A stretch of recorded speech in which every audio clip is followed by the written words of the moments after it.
5 വർഷമായി ഈ പ്രജിൻ ഉപയോഗിച്ചിരുന്നത്. അതിന് തൊട്ട് സമീപത്തായാണ് പ്രജിൻ ഉറങ്ങിയിരുന്ന മുറിയുള്ളത്.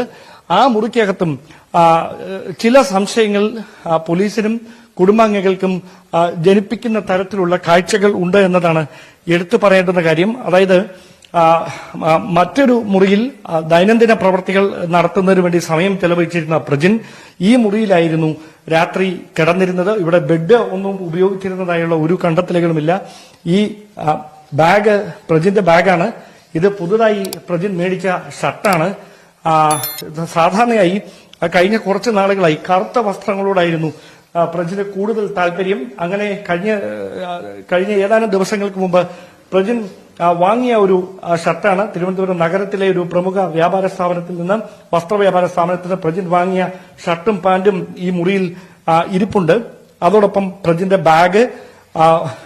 ബാഗിനകത്തും അത്തരത്തിൽ പ്രജിൻ ഉപയോഗിച്ചിരുന്ന ദൈനംദിന ആവശ്യങ്ങൾക്ക് ഉപയോഗിച്ചിരുന്ന വസ്തുക്കളൊക്കെയുണ്ട്.